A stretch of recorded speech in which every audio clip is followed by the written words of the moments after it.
Verified department records. Genuine field evidence. Unbiased justice. Welcome to Bodycam Incident Reports. Get on the ground, now! Hands behind your back! My hands are up. I am not resisting. Tell me the crime. You're refusing orders. You fit the suspect description! There is no suspect. There is no crime. You are escalating. Last warning! Then understand this. Every second of this is being recorded. The shout shattered the humid mid-morning silence of the sleepy suburban street. Officer Kyle Miller, 27 years old, and visibly vibrating with adrenaline, stood with his right hand hovering aggressively over the grip of his service weapon. His stance was wide, his chest heaving, his face flushed a deep, angry crimson. He looked like a man ready to explode a coiled spring of authority, desperate for a reason to snap. 10 feet away, standing beside the open hood of a pristine vintage 1978 Ford F-150, was Elias Thorne. Elias didn't flinch. He didn't blink. At 58 years old, he stood with the kind of stillness that isn't learned in a police academy. It is forged in the fires of discipline and survival. He was a tall man, broad-shouldered, wearing a simple gray t-shirt tucked into blue jeans and well-worn work boots. His hands were not in his pockets. They were raised to shoulder height, palms open, fingers spread wide. "Officer," Elias said, his voice a deep, calm rumble that contrasted sharply with Miller's frantic shrieking. "My hands are clearly visible. I am not resisting. I am standing right here." "You're failing to comply," Miller screamed, stepping closer, encroaching on the personal space that any seasoned officer knows is the danger zone. "I told you to get on the ground. You're acting belligerent." "I am not belligerent, son," Elias replied, the term of endearment landing with the weight of a reprimand. "I am asking you to articulate the crime I am suspected of committing. I am a customer at this establishment. I am checking my radiator fluid. There is no lawful reason for me to be face down on this pavement." "I don't need to explain myself to you," Miller yelled, his voice cracking. "You fit the description of a suspect involved in a disturbance. Now drop." Elias looked the young man in the eye. He saw the fear masked as aggression. He saw the lack of training. He saw the ego. "Officer, look at my waist. Look at my hands. I am unarmed. You are making a mistake that is going to follow you for the rest of your life. Do not escalate this." "Is that a threat?" Miller's hand fully gripped his holster. "Are you threatening a police officer?" "It's a statement of fact," Elias said. "The camera on your chest is rolling. The camera above the store entrance is rolling. And I have done nothing wrong. Folks, listen to me closely." What Officer Kyle Miller didn't know what he couldn't possibly know because he hadn't bothered to run the license plate on that old Ford truck was that the man he was screaming at wasn't just some random guy fixing a truck. Elias Thorne was a retired command sergeant major in the United States Army. He had served 32 years. He was a ranger. He had led men into combat zones that Officer Miller had only seen in video games. Elias Thorne had been awarded the Silver Star for valor. He had spent the last 5 years of his retirement acting as a civilian consultant, teaching de-escalation tactics to federal agents. You are watching a young man with a badge destroy his entire future because he couldn't handle a black man who knew his rights. And before we get to the part where the handcuffs come out, and they do come out, I need you to do something for me. Go down to the comments section right now. Tell me, do you think our veterans deserve to be treated like criminals in the streets of the country they fought to defend? Type yes or no. And if you believe in accountability, hit that subscribe button because this story is about to get ugly and you need to see how it ends. This wasn't a misunderstanding. This was a choice. Officer Miller chose to see a threat where there was only a citizen. And Elias Thorne. He was about to give this young officer a masterclass in discipline law and the heavy cost of arrogance. To understand how we got to a gunpoint standoff, we have to rewind about 10 minutes. It was a beautiful Tuesday morning, the kind of day where the sun hits the pavement just right, not too hot, just warm enough to remind you that winter is gone. Elias Thorne had a routine. Every Tuesday and Thursday he drove his restored F-150 to the corner store Sal's Market, bought a black coffee and a newspaper, and chatted with the owner Sal about the local high school football scores. Elias was a fixture in this neighborhood. He had lived in his brick ranch-style house 3 streets over for 20 years. He was the guy who mowed his elderly neighbor's lawn without being asked. He was the guy who organized the neighborhood block party on the 4th of July. That morning, after buying his coffee, Elias noticed the truck was running a little warm. He loved that truck more than most people love their pets. He popped the hood in the parking lot right off to the side so he wouldn't block traffic. He pulled out a rag from his back pocket, checked the dipstick, and then reached for his tire pressure gauge to check the front driver's side tire. It was peaceful. Just a man and his machine. That's when the patrol car screeched into the lot. It didn't pull in normally. It cut the corner sharp tires chirping against the asphalt and slammed to a halt at a crooked angle directly behind Elias's truck, blocking him in. There were no lights, no sirens, just aggressive driving. Officer Kyle Miller stepped out. He didn't adjust his belt or put on his hat. He marched toward Elias with a strut that screamed looking for trouble. Miller had been on the force for 3 years. He had a reputation in the precinct, though not a good one. He was known for high arrest numbers but low conviction rates, a sign of an officer who arrested people for contempt of cop rather than actual crimes. "Hey!" Miller barked from 20 feet away. "Whose truck is this?" Elias looked up from the engine block, wiping grease from his thumb. He smiled politely, a habit from decades of being a gentleman. "Good morning, officer. It's mine. Just checking the fluids." "We got a call," Miller said, closing the distance. "Report of a suspicious individual loitering in the parking lot, looking into vehicle windows." Elias chuckled softly, shaking his head. "Well, I'm definitely looking into this vehicle, seeing as I own it, but I've been here about 5 minutes. Just got my coffee." He gestured to the steaming cup sitting on the bumper. "I didn't ask for your life story," Miller snapped. "I asked for your ID." Elias paused. The smile faded, replaced by the stoic, unreadable expression of a man who has negotiated with tribal leaders in war zones. "Officer, is this a consensual encounter, or am I being detained?" Miller blinked. He hated that question. "I'm investigating a crime. Let me see your ID." "What crime specifically?" Elias asked, his voice steady. "Loitering requires intent to commit a crime or remaining in a place without purpose. I am a paying customer of this business and I am tending to my property. That is not loitering. So unless you can articulate a reasonable suspicion that I have committed a crime, I am not required to show you my identification papers." Miller's face went tight. He wasn't used to people knowing the law. He was used to people getting scared. "You think you're a lawyer," I said, "give me your ID. You're refusing a lawful order." "It is not a lawful order." Elias corrected him, folding the rag neatly and placing it on the truck's fender. "It is an unlawful demand. There is a difference. I am happy to chat with you, officer, but I will not relinquish my Fourth Amendment rights just because you drove up here in a hurry." This was the moment. The turning point. Miller could have laughed it off. He could have asked Sal, the owner, who was watching through the window. He could have just run the license plate. Instead, he felt his authority slipping, and for a man like Kyle Miller, that was unforgivable.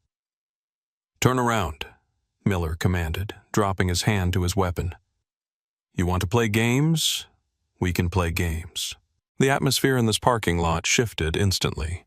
The air grew heavy. What had been a conversation was now a confrontation. Elias didn't turn around immediately. He kept his body bladed slightly, a non-threatening defensive posture. "I am not playing games. I am a 58-year-old man fixing his truck. Why are you escalating this?" "Because you're acting suspicious," Miller yelled. He was loud enough now that people walking by on the sidewalk stopped. A woman in a business suit, clutching a purse, paused near the entrance of the store. A man in construction gear, probably on his lunch break, stopped by his van. "He's not doing anything." the construction worker called out. He's just standing there, officer. Back up! Miller shouted at the witness, taking his eyes off Elias for a split second. Do not interfere with police business or you're next. Elias took a deep breath. He knew the signs. Tunnel vision. Auditory exclusion. This officer was losing control of his cognitive functions. He was in fight mode. Elias knew that any sudden movement now could result in a bullet. Officer, Elias said, pitching his voice low and projecting it so the witnesses could hear. I am going to reach into my pocket for my phone to record this encounter. Don't you move, Miller screamed. Keep your hands where I can see them. My hands are visible, Elias said. You are agitated. You need to take a breath. I see a weapon, Miller suddenly shrieked. He pointed at Elias's right front pocket. There was a silver metallic cylinder poking out slightly. He's got a weapon. Gun. The crowd gasped. The woman in the business suit pulled out her phone and started recording. It's a tire gauge, she yelled. I saw him using it. It's a tire gauge. Elias didn't reach for it. He didn't try to show it. He knew that if his hand went near his waistline, Miller would fire. It is a tire pressure gauge, officer. Chrome-plated. 4 inches long. Do not shoot me over a tool. Miller drew his weapon. He didn't point it directly at Elias's chest, but he held it at the low, ready trembling. Get on the ground. I'm not gonna tell you again. Elias looked at the gun. He had stared down AK-47s held by insurgents. He had walked through fields rigged with IEDs. He was not afraid of the gun. He was afraid of the incompetents holding it. I am not getting on the ground, Elias said firmly. I have bad knees and a bad back from service to this country. I am not a threat to you. If you want to arrest me, holster your weapon, come over here and handcuff me. I will not resist, but I will not lie in the dirt like a criminal. You're resisting, Miller shouted, though he looked unsure now. The crowd was growing. There were 3 phones recording now. The witnesses were narrating the scene. Officer, look at him, the construction worker yelled. He's old enough to be your dad. Put the gun away. Miller was trapped. He had called out a gun. If he holstered now, he admitted he was wrong. If he arrested Elias, he had to justify the force. He was in a cognitive loop, unable to process the data in front of him. He needed to dominate the situation to feel safe. Last warning. Miller stepped forward, closing the gap to 5 feet. Get down. No, Elias said. I am standing my ground. I have a right to be here. You are the aggressor. Miller made his choice. He lunged forward, grabbing Elias by the shoulder. It was a sloppy move off balance. If Elias had wanted to, he could have pivoted, swept Miller's leg, and disarmed him before the officer hit the asphalt. It would have been muscle memory. It would have been easy. But Elias Thorne was a disciplined man. He knew that winning the physical fight would mean losing the legal war. He let Miller spin him around. He let his arms be wrenched behind his back. The physical contact was rough and unnecessary. Miller slammed Elias against the side of the vintage Ford. The hot metal of the truck bed pressed against Elias's cheek. Stop resisting, Miller yelled for the benefit of the cameras, even though Elias was limp, offering 0 resistance. I am compliant, Elias stated clearly, his voice muffled against the truck. I am not resisting. You are hurting my shoulder. I have a torn rotator cuff from 1998. Be careful. Shut up. Miller cranked the left arm higher, eliciting a sharp intake of breath from Elias, but no cry of pain. The handcuffs came out cold, hard steel. Click, click. They were tight. Too tight. Miller didn't check for spacing. He didn't double lock them. You're under arrest for disorderly conduct, failure to obey, and resisting arrest. Miller panted, leaning his weight onto Elias. And the weapon? Elias asked calmly. Aren't you going to secure the weapon you were so afraid of? Miller paused. He reached into Elias's pocket and yanked out the object. It was undeniably a standard chrome tire gauge. Miller stared at it for a second, his face pale, then shoved it into his own pocket. "Evidence," he muttered. "Make sure you log that," Elias said. "That's my good gauge." Miller spun Elias around and marched him toward the patrol cruiser. The crowd was loud now. "You should be ashamed of yourself," the woman with the phone yelled. "He was checking his tires. We all saw it." "Get his badge number," the construction worker shouted. "I got it on video, buddy. I got you." Miller ignored them, or tried to. He shoved Elias into the back of the cruiser. The space was cramped. The hard plastic seat was unforgiving. As Miller slammed the door, Elias looked through the window. He locked eyes with the woman recording the scene. He didn't smile. He didn't look angry. He just gave a single, slow nod. "Keep recording," the nod said. "This is just the beginning." Miller got into the front seat. He was sweating profusely. He picked up the radio mic, his hand shaking. "Dispatch, I have one in custody, transporting to the station." "Copy 1, Adam 12. Charges—" Miller hesitated. Interfering with an investigation. Resisting." Elias sat in the back, adjusting his wrists to minimize the pain. He closed his eyes for a moment and began to organize his thoughts. He wasn't thinking about bail. He wasn't thinking about the humiliation. He was drafting the lawsuit in his head. He was recalling the specific statutes regarding probable cause, the Terry versus Ohio precedents, the department's own policies on use of force. Officer Miller started the car and peeled out of the parking lot once again, driving too fast, desperate to get away from the witnesses. He thought he was taking a criminal to jail. He had no idea he was transporting the man who would end his career. The drive to the precinct took 15 minutes. For the first 5, silence reigned in the cruiser, broken only by the crackle of the police radio and the hum of the tires. Miller kept glancing in the rearview mirror, checking on his prisoner. He expected Elias to be cursing, kicking the door, or begging to be let go. That was what Miller was used to. But Elias sat perfectly still, staring out the window at the passing suburbs. His silence was unnerving. It was the silence of a man who knows something you don't. "You know," Miller said, his voice tight, trying to regain control of the narrative. "If you had just shown me your ID, none of this would have happened. You did this to yourself." Elias didn't answer. He didn't even turn his head. "You think you're tough because you're old," Miller sneered. "You think the law doesn't apply to you. I saw you staring me down. That's aggressive behavior." Still nothing. Elias knew the cardinal rule of being arrested. Shut up. Shut. Anything he said now could be twisted. Miller was fishing for a reaction, for an admission, for anything to justify the shaky arrest he had just made. Elias denied him that satisfaction. "Fine," Miller muttered. "Play silent. Judge isn't going to like that attitude." They arrived at the precinct. Miller pulled into the sally port, the heavy garage door clanking shut behind them. He hauled Elias out of the car, gripping his arm tightly again. They walked through the secure doors into the booking area. The booking room was bright-smelling of industrial cleaner and stale coffee. Behind the high desk sat Sergeant Tom Henderson. Henderson was a big man, balding, with a thick mustache that had gone gray. He was 55, a Marine Corps veteran who had seen the tail end of Desert Storm. He was fair tired and counting down the days to his own retirement. Henderson looked up as Miller dragged Elias in.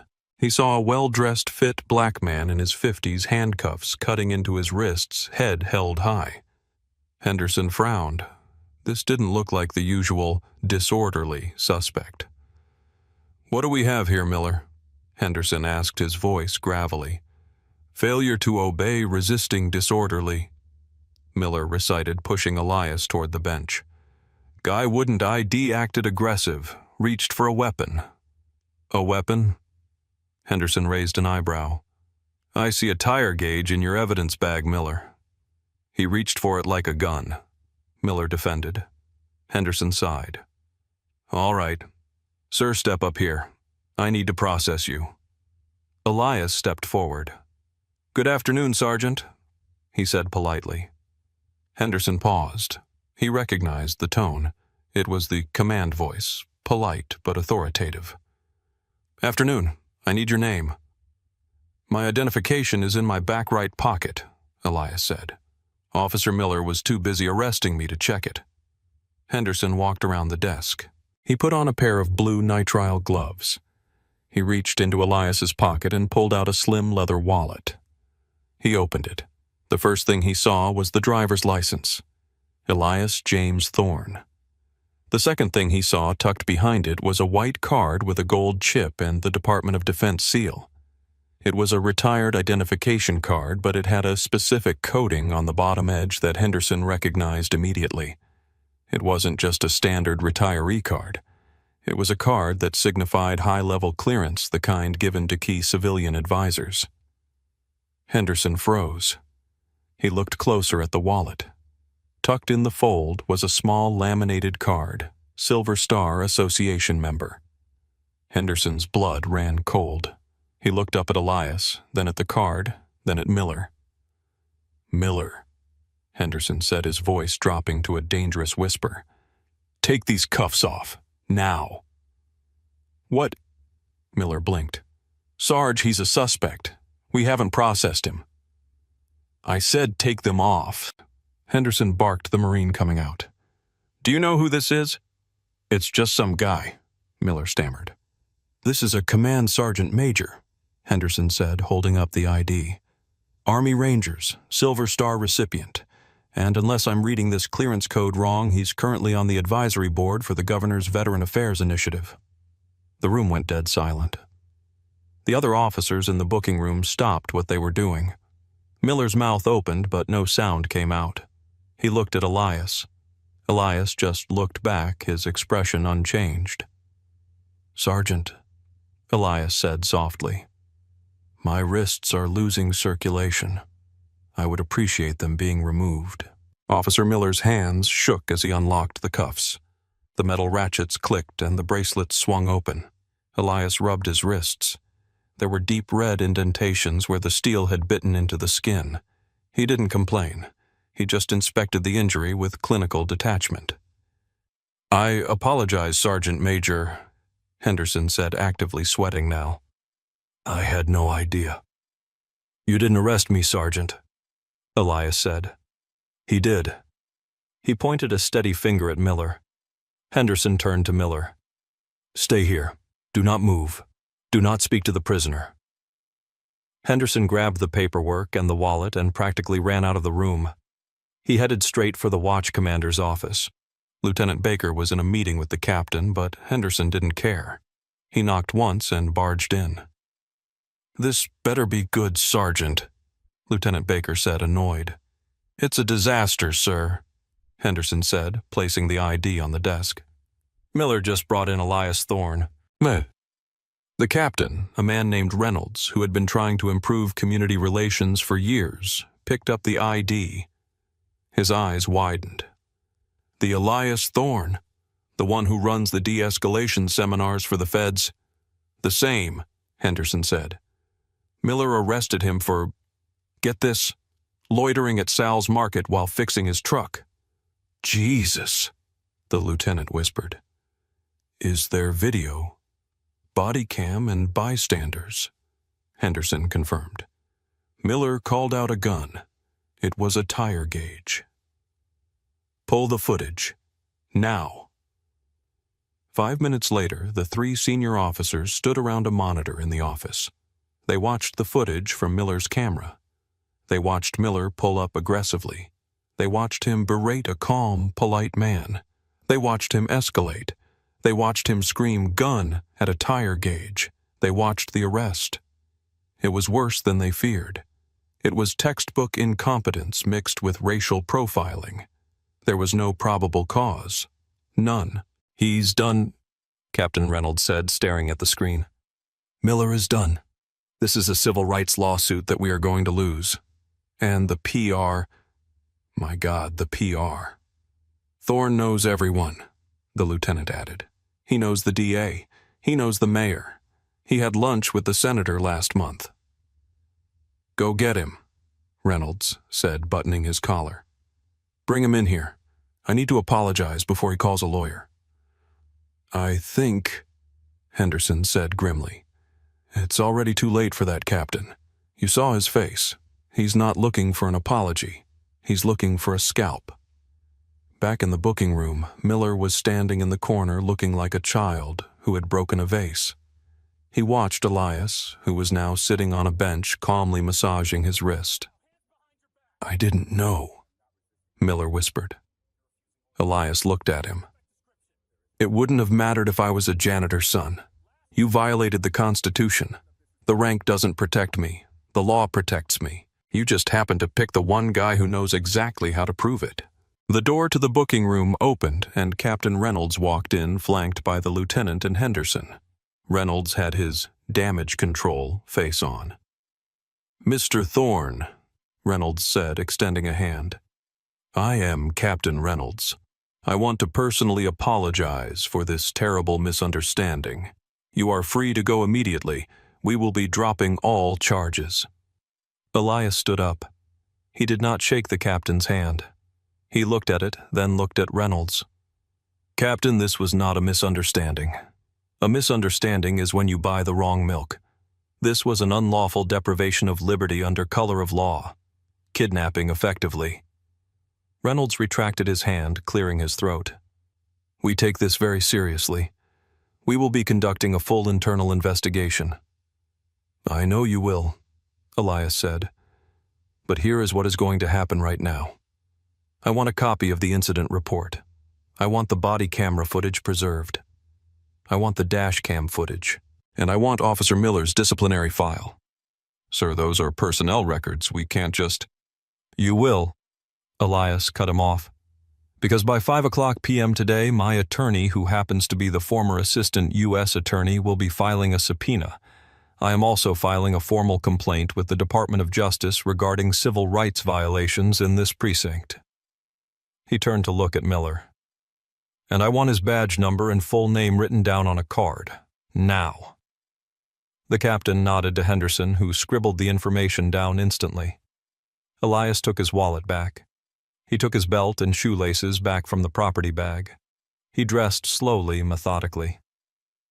Can we offer you a ride home? The lieutenant offered weakly. I'll walk, Elias said.